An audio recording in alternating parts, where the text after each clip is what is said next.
It's the morning show with Jonny and Ken on 94.9 WSJM. No, I tell you. Hooah! Hey, you know what? Still raining? Is it still raining? It's still raining. Yeah, it's coming down.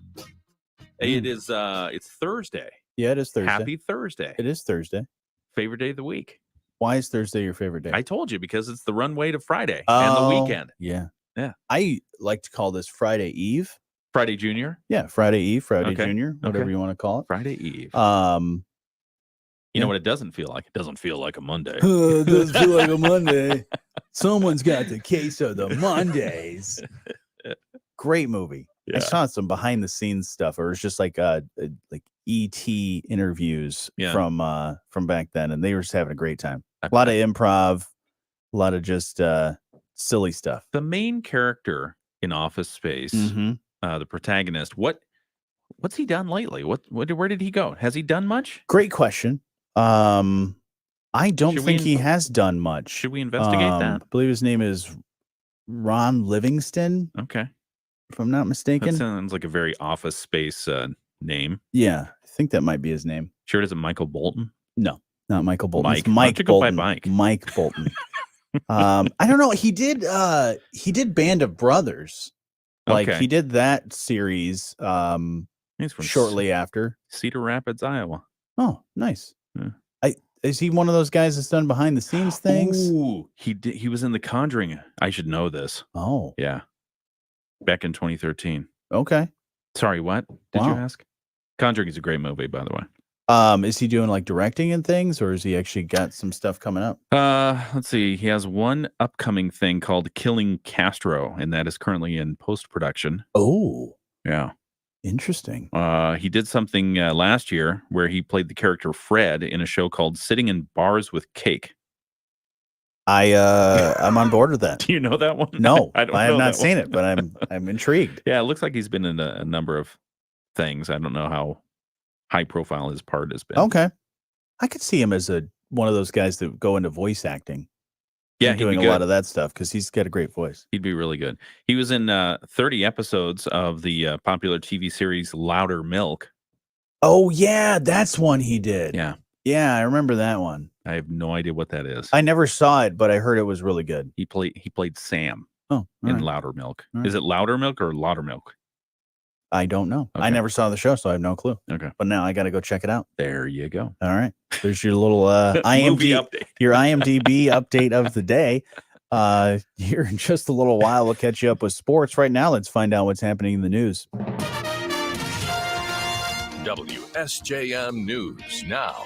Team coverage from the WSJM newsroom on News Talk Sports 94.9 WSJM. In the WSJM newsroom, I'm Ken Lundberg. Happy Thursday and good morning. The chances of hiding anything on your person when you're booked into the Berrien County Jail these days, slim to none. Now installed and in use at the Berrien County Jail is a full body scanner. It's a machine that can detect if someone's hiding any object on their person, no matter where it is.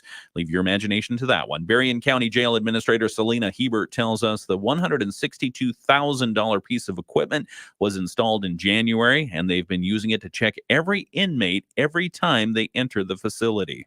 It's a very quick process. It's been beneficial. So far, we were able to recover a shank-type weapon, I guess, out of a mattress. We can do big items with this. And they have found some oddities on inmates as well that we've recovered, after taking them to bathroom, strip searching them. Hebert says the sheriff's department sought the scanner to prevent deaths caused by drugs that were being smuggled into the jail. Obviously, we had some issues in 2023, 22, some in custody deaths. A lot of it was drug related. We can't see what they're hiding. Even when we do a strip search, if it's internal, we can't see it. So this will help with some of that. A lot of the jails in Michigan are getting it. There were 14 jails in the state with such machines when Berrien County made the decision to buy one. The jail staff was trained in the use of the scanner when it arrived, being shown examples of things and what they might look like during the scan. Hebert says the machine is more powerful than scanners used by the TSA.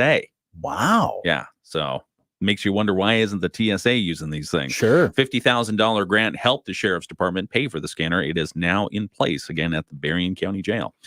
Returning to Southwest Michigan this summer will be United Way's Rock the Boat cardboard boat races. United Way of Southwest Michigan's Jennifer Tomczak tells us the races attracted thousands of people to the Inner Harbor Showers back in 2019 when the event was last held. The pandemic in 2020 put Rock the Boat on hold, but now it's back.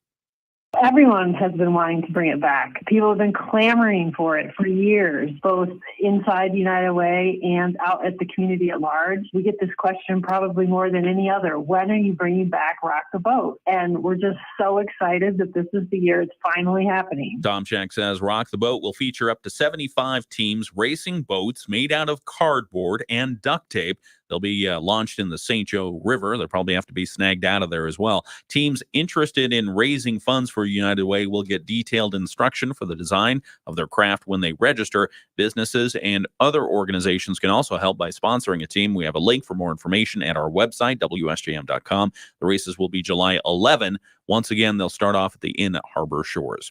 And Lakeshore Public Schools is seeking a renewal of its sinking fund millage in the May election. Speaking to the Board of Education this week, Lakeshore Superintendent Greg Eating said the sinking fund is important to the district because it helps keep facilities in good shape.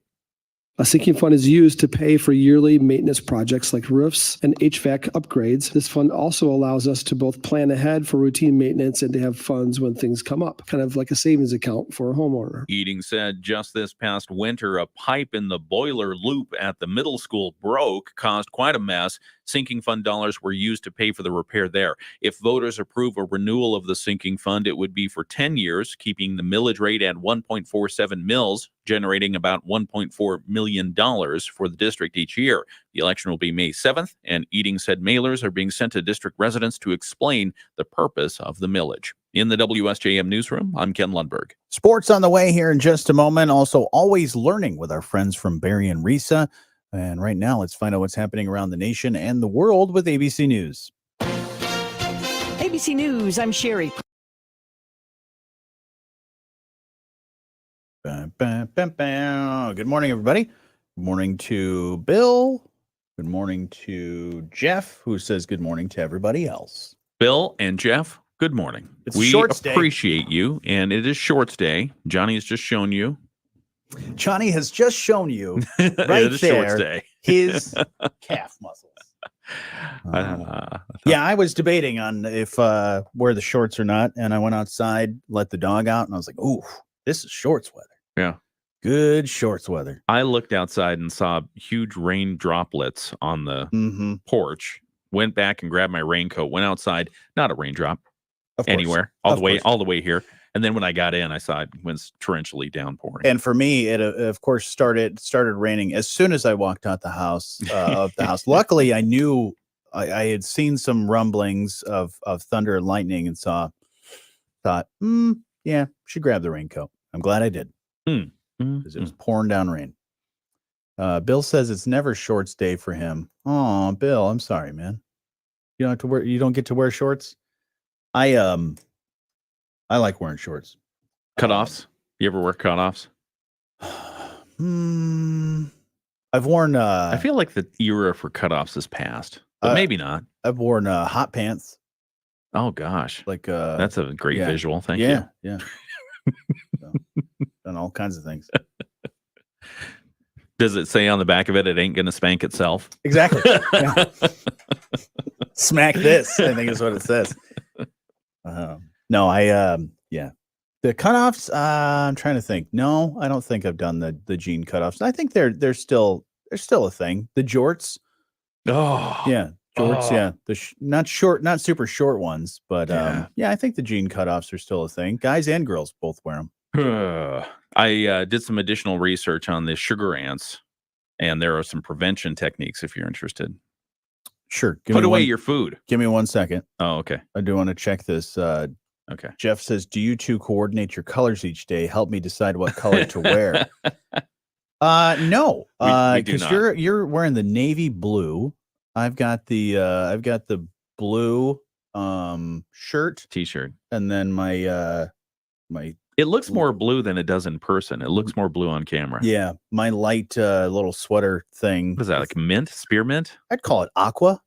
Okay, somewhere around aqua or sea foam. Need to get the Pantone people in here. Sea foam. Maybe Yeah, somewhere around that kind of color palette. We do not color coordinate our clothes, and that's why sometimes we'll both show up in brown. You said 50 Shades of Blue today. Yeah, there you go. No, I literally just grab whatever I have in the closet. Whatever that's clean. Yeah, I'm like, yeah, this is clean. Yeah. I'm gonna wear these pants. What goes good with these pants? Maybe this shirt. Bill says you would not be able to see from the bright reflected light from my legs. I have that same issue. 50 Shades of Blue. Let's see. Cindy's there. Hey, good morning, Yeah, Cindy. good morning, Cindy. Hello. So the sugar ant issue. So yeah, I mean, this has been an issue for forever. Mhm. The little ants, they're very tricky. They have great noses. So the ways to prevent sugar ants this time of year when they emerge from their hibernation in the ground or whatever they're doing down there, you put away food when you're done eating and you clean spills immediately. It sounds like my dad talking. You store food in airtight containers. Yep. I still remember one time I took a box of Cheerios to my room because it was a great snack. Of right? course. Yeah.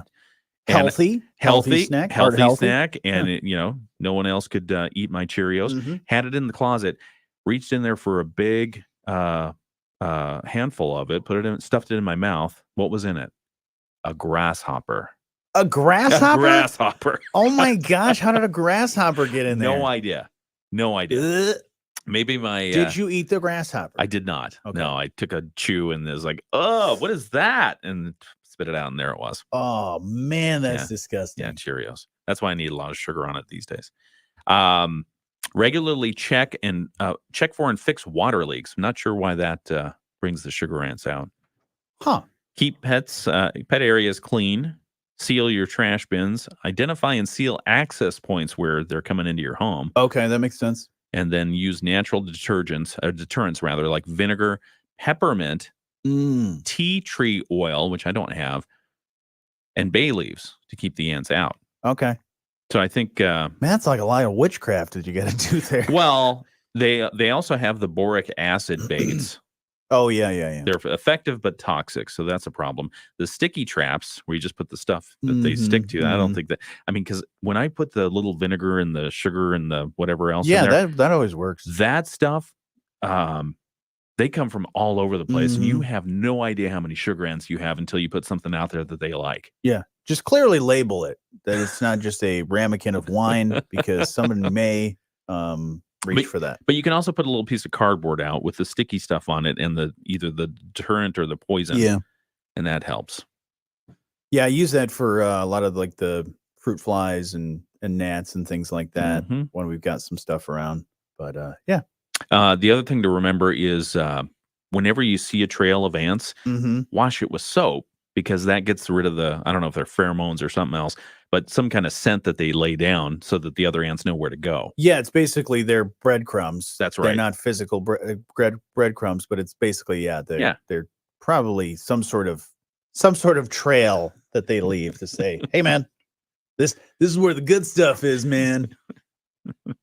Jeff says there will be a dollar bill total leg eclipse. Grasshoppers are good. They're sold in a lot of places in Mexico. Who? Grasshoppers are delicious. They're sold in a lot of places in Mexico. If you, I'm intrigued by that. I've eaten those, like where they crickets and grasshoppers where they spice them with whatever, and they're basically they're just a little light, crunchy things because they deep fry them. They like deep fry them, so they just poof. Yeah, they're just little. So it's like shrimp. Yeah, it's not like I just picked up a grasshopper off the ground, squirted some chocolate syrup on top, and then boom. Yeah. That would be disgusting. Yeah. No, I'm intrigued by that because they say they are rich in protein, the insects, and obviously plentiful. So if you need an alternative protein source, right? Because that's not that would count as vegetarian. I don't know. I think that's an ongoing debate. You'd have to look into it. If they can smile, it's a problem. Is that the thing? I think so. Oh, okay. It's my thing. All right.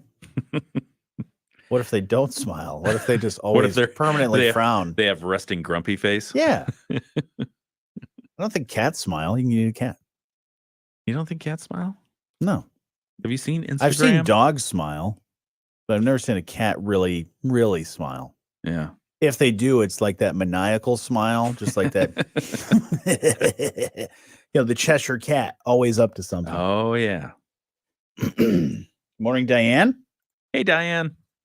You're getting exclusive content right now because what's on the radio is Always Learning with Barry and Risa, which you'll be able to check out the podcast for that in just a little while on WSJM.com and the WSJM app. That Parenting Matters seminar thing that they're going to have with Barry and Risa, getting more details on that. We've had some news stories on that, so check it out. I'm looking at the NASA website right now because, the eclipse is coming. Right. April 7th? April 8th? April 8th. It's that Monday. Mm-hmm. And NASA has put out helpful tips to host a sun party. A sun party? A sun party. Okay. You want to hear?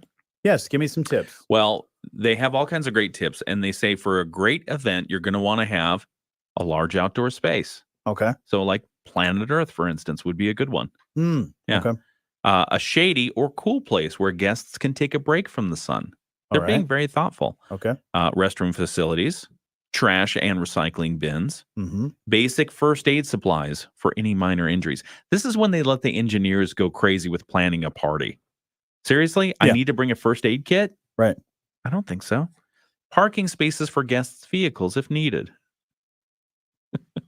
Well, I mean, I feel like with the... And volunteers to help you set up beforehand and clean up afterwards. Is it going to be that big of a draw? Apparently. I just assume people would just be in their backyards and put their little glasses on and look up. Walk outside and see it. it. Oh, cool. Eclipse. Then they have a list of event supplies. Again, this is NASA's party list for a sun party for the eclipse. Sunscreen. I guess that's important. Yeah. Bug repellent. Okay. Why do they say bug repellent? Because if you're going to stand outside for a long period of time? Well, I guess. Bug repellent? I don't know. Hats. I don't know why you have a bunch of hats. We're not, this eclipse is not happening for very long. It isn't like 10 minutes. Drinking water in case you get thirsty out there. I'm going to be outside for 10 minutes. I'm going to need a snack. I'm going to need, suntan lotion. I'm going to need all these things. It's going to be too much. And because you're outside for so long, chairs or blankets to sit on. Wow. They're thinking of everything. This is the first useful thing that I think they listed here. Large white sheets of paper or white pillowcases or bed sheets to project images of the sun onto. I like that. Yeah. That's the one I'm on. That's what I went to NASA to look for. Yep. And 20 list items later. And then materials needed for event activities. I don't know what that even means. Yeah, then they have the before your event. Right. Am I missing something? Is this during your event? Is this eclipse happening for 8 hours? Because I thought it was only for like 10 minutes. Ooh, they even have a way to make safe and stylish solar eclipse glasses. They have the little glasses that you usually see, but they have an instruction for how to cut it out and put a paper plate around it. Oh. So that you have this whole sun thing. Yeah. Looking around. Protects your face from... Ooh. They want you to play sun-related or eclipse-themed music. What is an eclipse? What is eclipse-themed music? Total Eclipse of the Heart. That'd be a good one. Yeah, is that Bonnie Tyler? Yeah. Okay. You could do "Let the Sun Shine In." Oh, that's a good one. Let the sun shine. Here Comes the Sun. Here Comes the Sun. Yeah. Do do do do. Okay. Yeah, you got a few songs. Okay. Pocket Full of Sunshine, Natasha Bedingfield. They do have how to make a box pinhole projector. So if you've got craft skills, or if you have a kid with a cereal box or a shoe box, you can do that. Okay. Yeah, NASA's got it under control there. There's a Stevie Wonder song. You are the sunshine of my life. This list makes me wonder if the same people were working on how to land on the moon again after 50 years. Well, I had another NASA related thing to note here. Apparently, we're trying to send messages to Jupiter.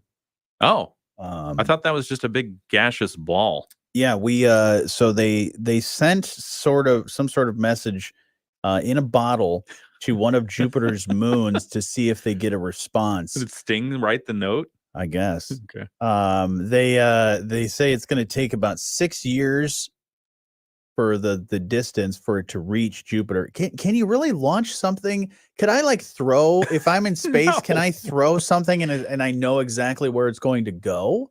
Well, I mean, if you've done your pi homework Yeah. and you've checked exactly where it needs to go, maybe. Yeah. Just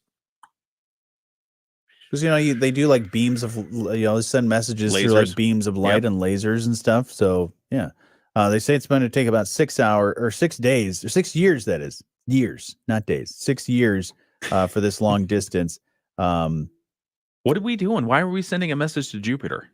I don't know. And the stupid thing is the messages are just people's names. So must be just people's names that are part of this project. Like, couldn't you think of a different message? Like ET phone home or please don't take over our planet. That's what I would say. Please, aliens, don't take over our planet. Or get me out of here. All right. Got milk? Got milk would be a good one. Yeah. Got milk. Keurig is introducing a new coffee pod that's completely compostable. Good. But you'll need a brand new machine to use them. Why? Because they are introducing new coffee pods that are completely compostable. Compostable. I like compostable. Coffee machine maker Keurig is just unveiling a new plastic-free, metal-free, compostable coffee pod called the K Round. Oh. This new pod is a little puck of coffee compressed and sealed in a plant-based food-grade shell of cellulose and starch. Okay. So it will still hold up while it's making the coffee, but then I'll be able to put it in the compost and it'll break down over time. That's why you'll need the new machine. Okay. Yeah. The new coffee maker is designed to make a variety of coffee drinks that Keurigs haven't been able to do in the past due to the constraints of the original K-Cup. So they're showing you the benefit of buying the new machine. Okay. The Keurig Alta will be able to produce the high-pressure environment you need to make good espresso. You got to have those bars. If you don't have 16 bars of pressure to push the water through your espresso in good order, you're not going to get the crema on top. You need the crema. Got to have the crema. Crema is amazing. Gotta have the crema. Can't have fake crema. The crema. That's interesting. I like the idea. Keurig. Yeah, because they've been. I mean, think about the K-Cup or the Keurig pots. The guy that created or invented. He hates that. Yeah. He hates. It's one of those things. He's like, I regret making that decision of designing this because had I been able to go back, I would have rethought how I designed it because of the fact that you go to landfills and to recycling centers and all that, and it's just piles and piles and piles of K-Cups. I mean, you look at just about everybody's trash can that has them. You have those. Yeah. So if you could reduce waste in some way, there you go. I hate the fact that I have to buy a new machine, though. Shouldn't they have a retrofit or something? Right. Yeah. If they're because a lot of times what people use, and I encourage this, is the little reusable plastic ones that you can put in there, and you put your own coffee in there, and then you pop that into the machine. But the fact that I'm like, oh yeah, you got to buy a whole new machine. Some of those can get pretty expensive. Yeah. Yep. So. Well. All right. Alex says, good morning. Hey, Alex. Good morning. Happy Alex. Pie Day.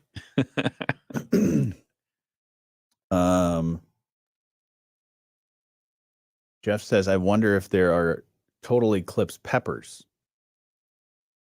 Total Eclipse peppers. Peppers? I don't know what that means. Jeff, please explain. What, like jalapenos or something? I don't know. But yeah, I'm not confused here, right? The eclipse is only going to last like 10 minutes, right? It's not going to be it's not going to be like an 8-hour ordeal where you're going to need snacks and shelter and but it's a party, and you want to you think people are going to actually host parties? Like, hey, come on, we're going to have a cookout. We're going to watch the eclipse. For the last one in 2017, a bunch of my work comrades and we got together, and I wouldn't say a bunch, there were 3 of us, and we had T-shirts printed for the eclipse, and then we went down and watched it. Oh, all right. You guys still friends? Sure. Absolutely. Oh, preppers. He said Total Eclipse preppers. Oh, did he mistype or did you misspeak? It was an autocorrect. No, I did not misspeak. Oh. I misspeak a lot. But no, it was. Oh, and now he's blaming autocorrect. Yeah, autocorrect. Yeah. You think with AI, it'd figure that out? Man, prepper. I hate the autocorrect. I hate the autocorrect mainly when I'm trying to say curse words. Yeah. And I have to send it like 3 times. Even when I say hell, it'll say heal, like he will. Oh. It'll put the apostrophe. Oh, yeah, in it. yeah. I'm like, what the heel? The longest duration of totality for the solar eclipse, 4 minutes, 28 seconds. And that's going to be in Mexico. Gonna have to get T-shirts made. To get a cookout. I have to take off work. Most places along the center line, the path of totality, will see the totality duration between 3.5 and 4 minutes. Okay. Yeah. Totality, you can tell your friends, means that the moon completely covers the sun. We're not going to see that here. We'll see close. It's like 80, 85%. Are you and your nerd friends going to hang out? Absolutely. Absolutely. Hey, man, you want to come over? That reminds me, I have to block my calendar. Yeah. Yeah. Do not have any meetings. This is for you and for everybody else, not only in our building, but everybody else's building. Do not schedule a meeting during the solar or the lunar eclipse, right? Solar. It's a solar. It's a solar, not a lunar. Okay. It's a solar. Yeah. Which one's cooler to look at? The solar. The solar one. Yeah. All right. But cool. I don't have favorites, so either of them is very cool to look at. Any kind of eclipse is neat because you're like, ooh, ah. Well, I mean, basically, it's like it lined up. Yeah. You know, your camera over there, my camera over there. Yeah, exactly. Oh, look, they're lined up. Oh no, I can't see it anymore. I got to host a party. Okay. Yep. Anyway, sorry. All right. Gonna get back to the show here in a second. All right. Human Services is looking at the United Health Unit's compliance with health privacy rules. The hack has halted the flow of billions of dollars in medical payments. 3/4 of hospitals in a survey said it directly affected patient care. TikTok sent a memo to employees saying the company is staying the course in its approach to protecting user data, despite U.S. lawmakers passing a bill to ban the app here unless its Chinese owner sells it. The House passed the bill with wide bipartisan support. It now faces a less certain future in the Senate. Futures point to a higher open for Wall Street after a mixed close yesterday. The Dow up 0.1%, but the S&P slipping 0.2%. The Nasdaq fell just over 0.5%. Gina Cervetti, Bloomberg Radio. Hi, this is John Prose. You're listening to The Morning Show with Jonny and Ken on 94.9 WSJM. Hey, good morning. Thursday. Oh, man. Pie day. Pie day. Pie You owe day. me a pie.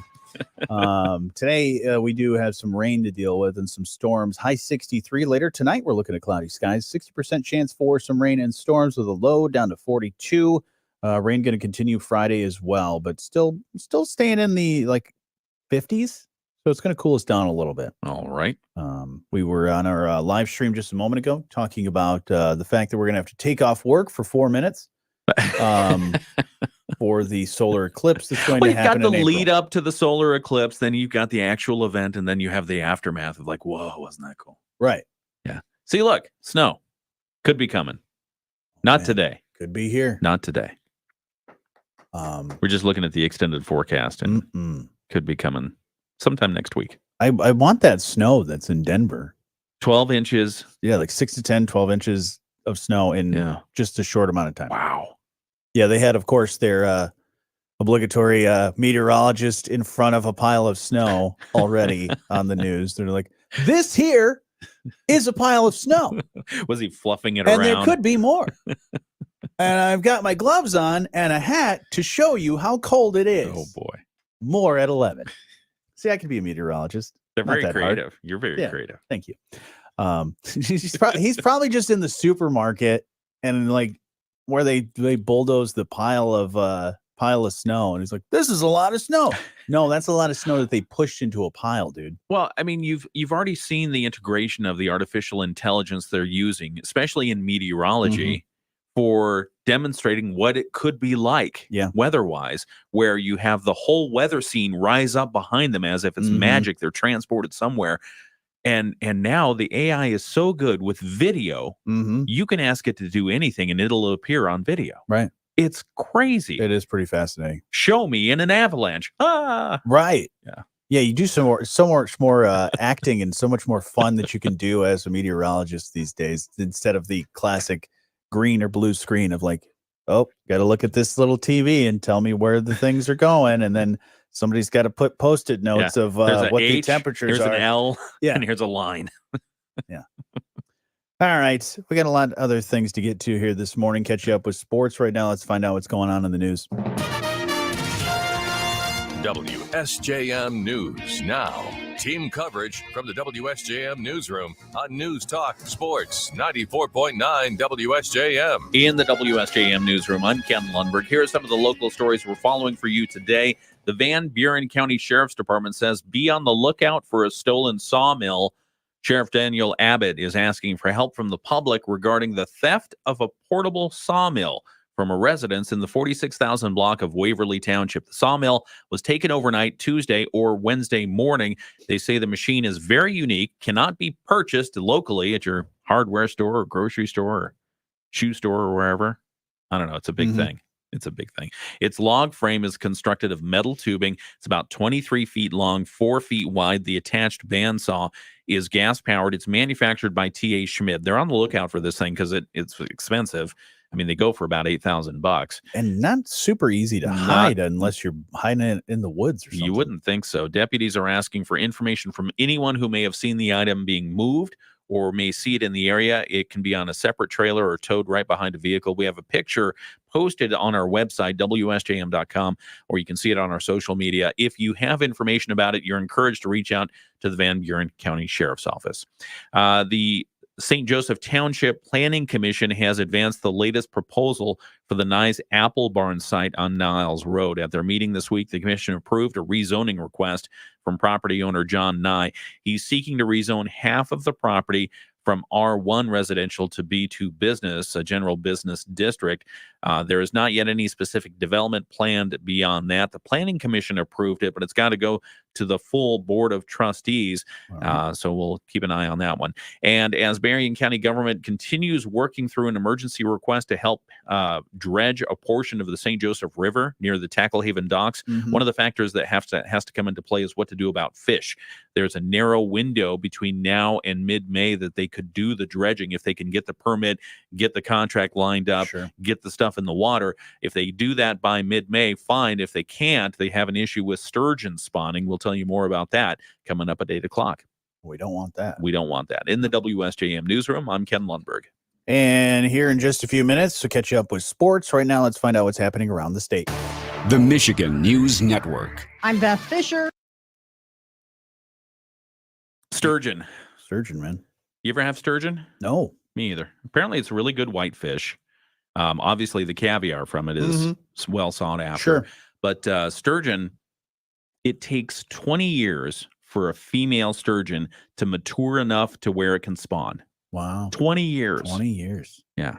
Yeah, I've seen like nature shows and stuff, and even also where they have like farms where they have these sturgeon and they pull this massive thing out, right, and collect the eggs and stuff.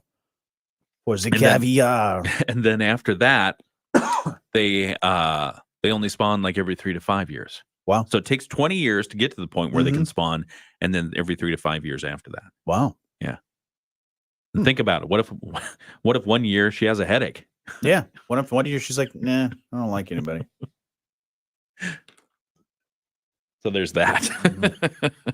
Thank you for that. You're welcome. Thank you. Yeah. All right. What else is going on?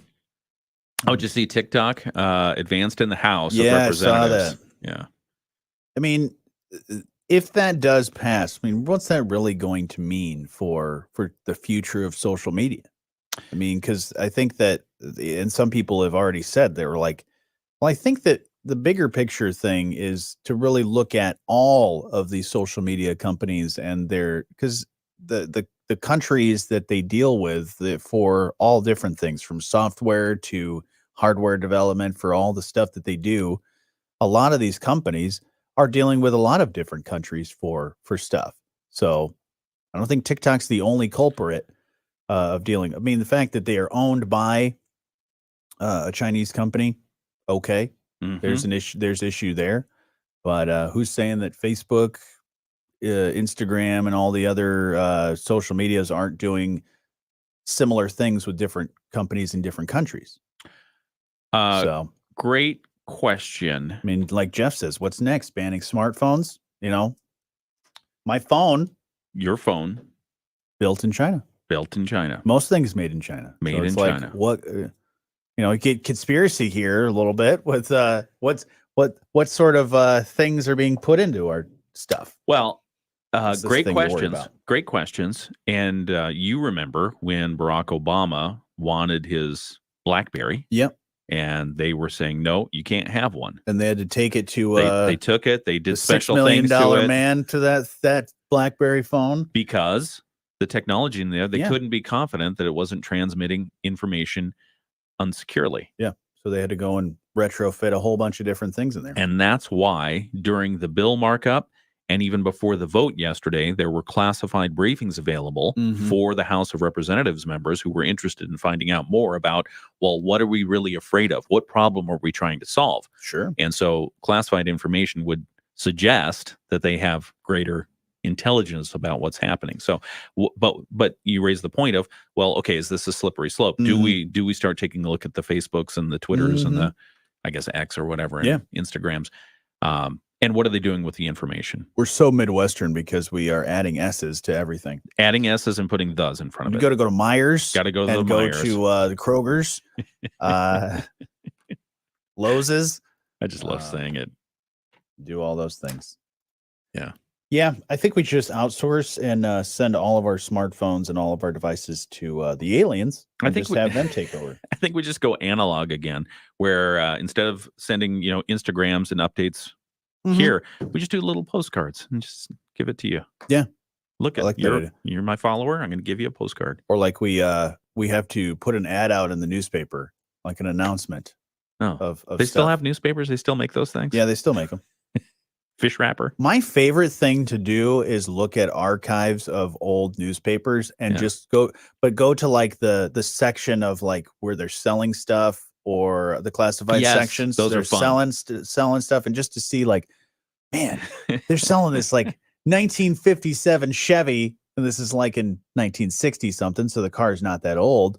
Somebody's just selling it and for like super cheap. Like, oh man, if I could go back in time, take some of that.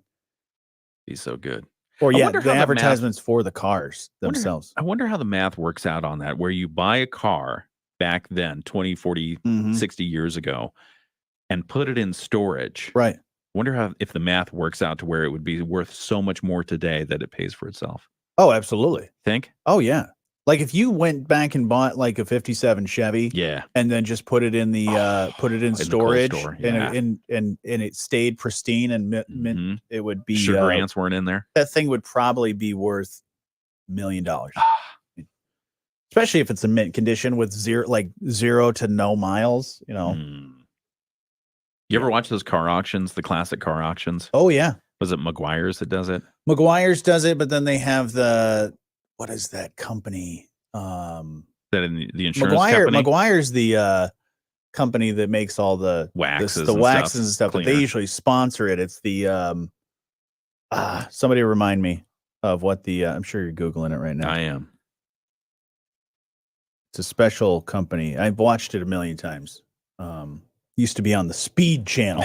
The Speed Channel still exists? Bill knows. Bill, what's the auction we're thinking of? The classic car auction. Isn't it sponsored by that insurance company up in Traverse City as well? Probably. Haggerty.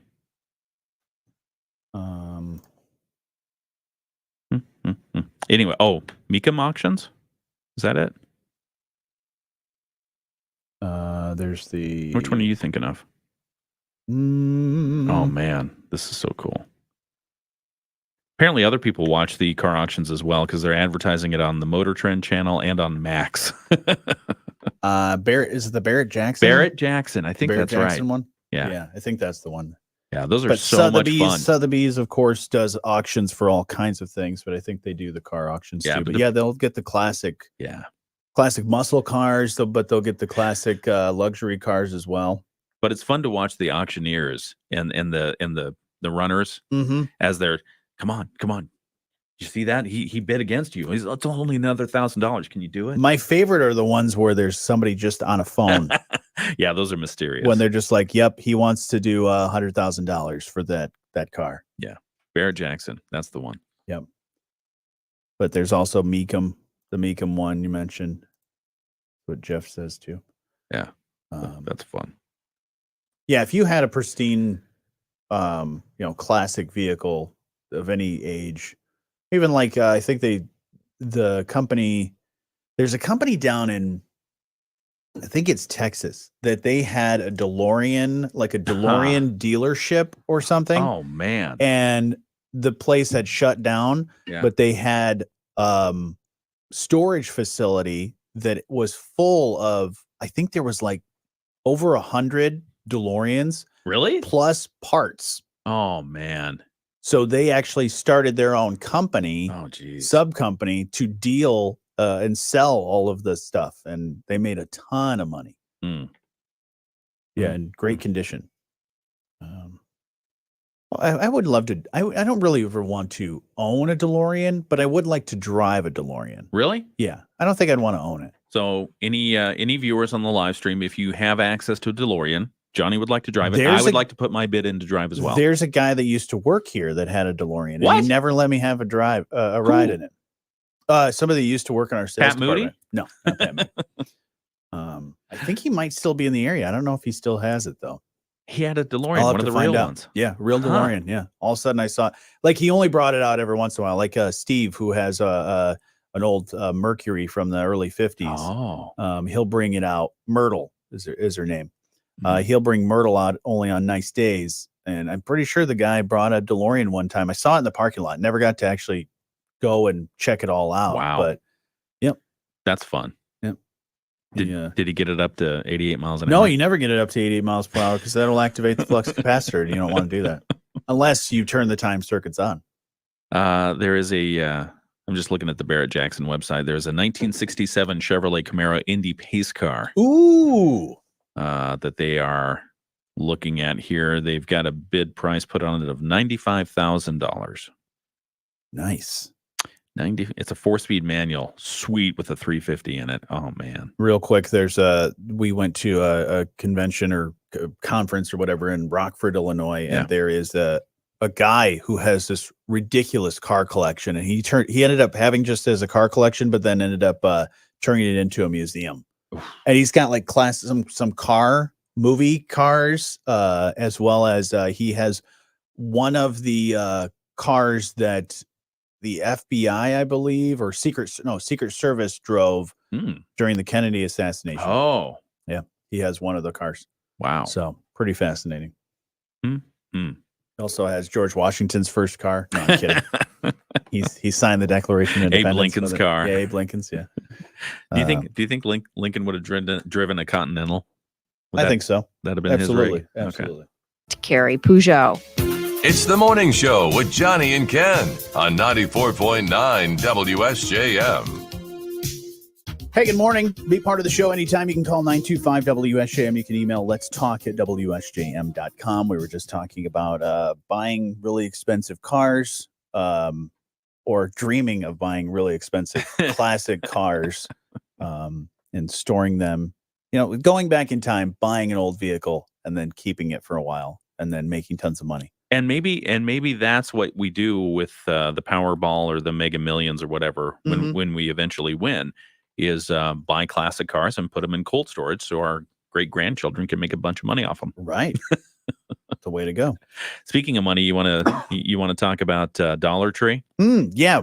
That I heard that in the news. There's some lots of closings going on, right? Well, a ton. I mean, doors are closing for 1,000 Dollar Tree and Family Dollar locations. Okay. After they missed in their fourth quarter earnings report. Ouch. Yeah, they released their fourth quarter loss in their earnings report on Wednesday. Dollar Tree plans to shutter 600 Family Dollar stores in the first half of this year. Over the next several years, the company says they intend to close 370 more Family Dollar locations, as well as 30 Dollar Tree stores. Their shares fell. They issued their earnings report. They said they were going to close a bunch of stuff. It's funny because they have opened hundreds of stores just in the last year. And now with their earnings miss, so they say they're going to close hundreds of stores, up to 1,000. Well, they must be doing something not as good as, because I swear there's $1 million Generals. Like the Dollar Generals are the ones that pop up like everywhere. Yeah. By my house in Niles, within 10 minutes drive, I can go to at least 6 Dollar Generals within 10 minutes. Like I could pretty much just stand in my backyard, point in a direction, and I'm sure as the crow flies, there is probably a Dollar General over there. They're headquartered in Chesapeake, Virginia. They operate currently, Dollar Tree operates 16,774 stores throughout the continental United States and Canada. You can usually get stuff there, not for $1, but usually $3 and $5 stuff. Okay. $3, $4, and $5 stuff. They say they're in a transformation. Transformation. Yes. That's the key word of everybody's getting fired or places are going to close. It does seem to be the trend these days. A lot of people are doing transformations. Today is Pie Day. Yes. I was trying to find the most popular pie in Michigan. Do you have a favorite pie? Have we talked about that? We have not talked about What that. is your favorite pie? I love the classic apple pie. Okay. But this is the other question is when it comes to apple pie, right? Are you a cheese person? I do appreciate cheese. Do you put the cheese on the apple in the apple pie? Yeah. Well, not in, but on. Yeah. Yeah. A little bit of cheddar cheese. Absolutely. You like cheese on pie? I think it's I think it adds an extra little umami or a little bit of different kind of flavor to it, kind of offsets the sweet there. of the because apple pies can be super sweet depending on the apples you use, the filling you use, all that other stuff. Maybe they put sugar in the pie crust, you put cheddar cheese on top of that. Not a Kraft single though, don't do that. No I have known people to do that. Really? Where they just put a big old big old thing in there. No, you got to sprinkle a little bit of cheddar or something like that. So you do the shredded. I would just do a little slice. Like a 1x2. Yeah, you could do that. But no, I usually do like if I do add cheese. I don't always add cheese to the apple pie, but if I do, I would do a little sprinkle, little like Salt Bay sprinkle on top there. Like, yeah, you gotta bend the elbow a little bit. Blueberry pie, obviously. I do enjoy a cherry pie. Yep, but sometimes those can be too sweet. Or I like the I don't buy them as much. What's that? The little to-go pies. Oh, like the little pecan pies? Either the little mini pies or the little pie fold over, little turnovers that they do at the grocery store. Those can get messy. No. Pumpkin pie? Pumpkin pie, I'm down with. Blueberry pie? Blueberry pie. Sweet potato pie. Do love me a sweet potato pie. That sounds good. I don't think can't remember if I've had sweet potato pie. We did that for Thanksgiving instead of pumpkin pie. We decided to make sweet potato pie, and I will never go back. A lot of my friends are always like, "Oh man, sweet potato pie, so good." It's basically the same sort of work that you're going to do for. You got to do a little bit more work because you usually can't find a can of sweet potato pie filling. Usually you can. It's usually labeled pumpkin. Right. Yeah. But pretty much the same thing. Yeah. Squash and maybe some sweet potatoes. So we usually just buy a couple of sweet potatoes, cook them, and pop them in there. Yeah. So good stuff. Yeah. Now I'm getting hungry. And if anybody wants to drop off pie, you can do that. 580 East Napier here in Benton Harbor. Drop off your pies of any size. We'll take them. You could even drop off a pizza pie if you want. Yeah. Pizza pie sounds good. Pizza for breakfast. I had pizza yesterday.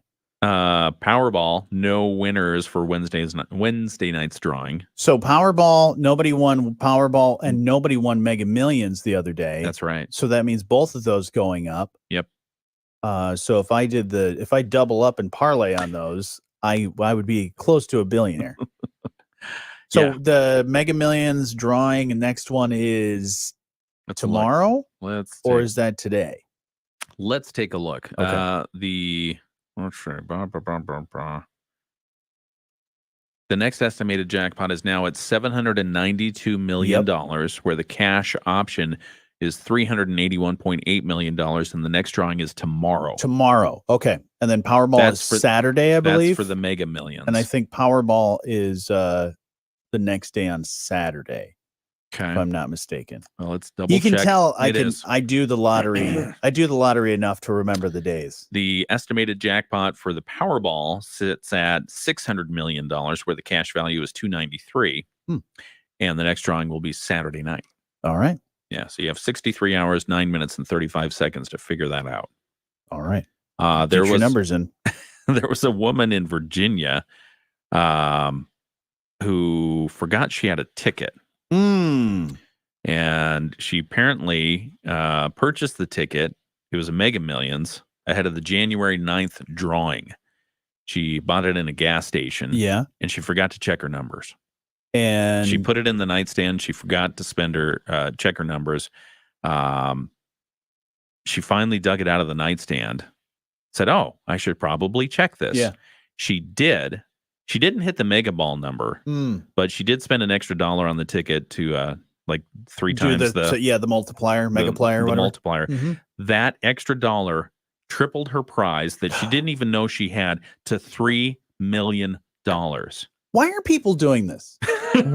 Because we had a story, I think a month or two ago, where somebody won something, had it in their car, and then sold the car, right? Or something? It was something where they found it like months later, and it was like a few days before expiration. Yeah, a few days before the expiration date. Yeah. It's like, guys, if you're going to go and spend the $2 at the lottery, just next time you're at the gas station, do the quick scan to see if you won something. Yeah.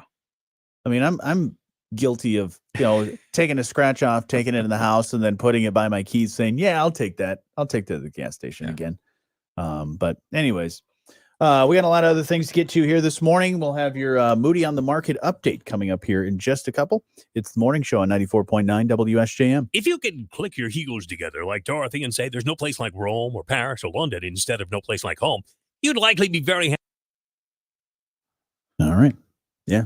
I considered buying the Mega Millions yesterday. Yeah. Or Powerball or whatever the heck. I can't keep track of both of them. I just know when they get above like 300 million, I start to perk my ears up a little bit saying, maybe I will go and get a quick pick and just use a couple bucks. Yeah. But nope, haven't done it yet. We'll see. Maybe this weekend. Classic car you would buy if you won. Classic car I would buy if I won would be a 1966 Lincoln Continental. Really? A black one. Ooh. Much like the one they used a 1966 Lincoln Continental in The Matrix. Oh, okay. For a short period of time. Yeah, so I like a boat. I'm a boat fan, kind of car, like big one, just one that I gotta, if I'm backing up, I gotta do this thing. So you're all about arriving in style. Yeah. Okay. I mean, and then for speed, probably the Shelby GT500 that they had in Gone in 60 Seconds. What was her name? Eleanor. Yeah. Yep. She was a problem. Yours? 1969 fastback Mustang. Okay. With louvers on the back. Okay. Gotta have that. Obviously a manual transmission. And then for the riding in style, I don't know. I might go like either Mercedes, the old big boats. Oh, yeah. Because I mean, those things, they're an engineering feat all by themselves because they use so much vacuum stuff to do things. I like the old Jaguars too that have the Jaguars, scooped fenders there. Yeah. Oh yeah. Yeah. So those are fun. All right. 94.9 WSJM. I feel like it was like Home Improvement.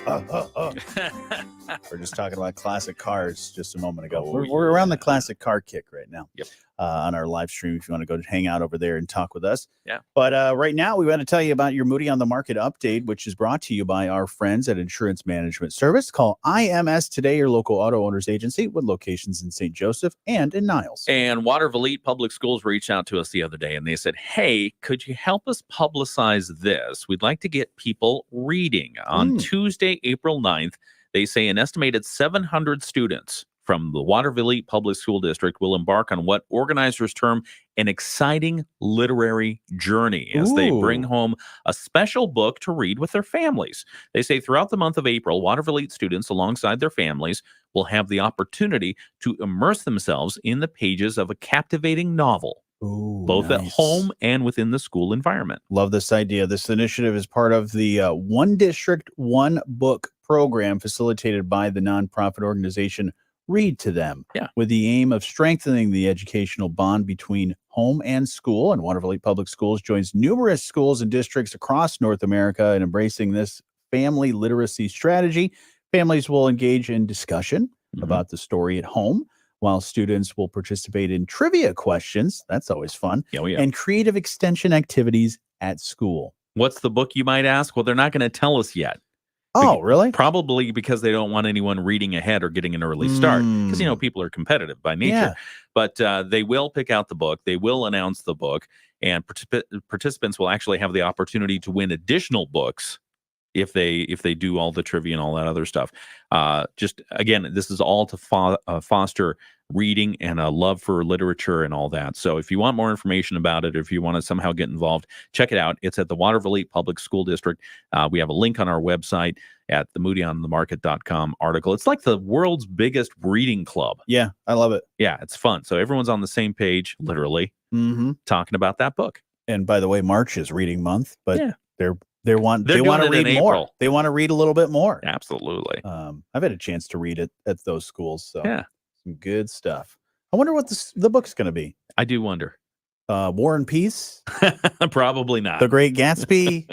Just Harry Potter? Just all the Harry Potter. All 7 all right there stacked up at once. That's going to be like, I don't know, 4 foot tall. So yeah, check that out. Learn more at moodyonthemarket.com. And your update brought to you by our friends at Insurance Management Service. Call IMS today, your local auto owners agency with locations in St. Joseph and in Niles. We'll catch you up with news, sports, and a whole lot more coming up here next. We're watching over you. You know how we say, here we go, here we go? Yeah, here we go. Teresa just said, hey, I gotta go. I gotta go. Gotta go. I gotta go. Gotta go. Gotta go. So she's out. All right. Well, thanks for stopping by. Any other comments we need to catch up on there? No. Think we're good. Teresa says I will get a kit car. Oh, she probably means which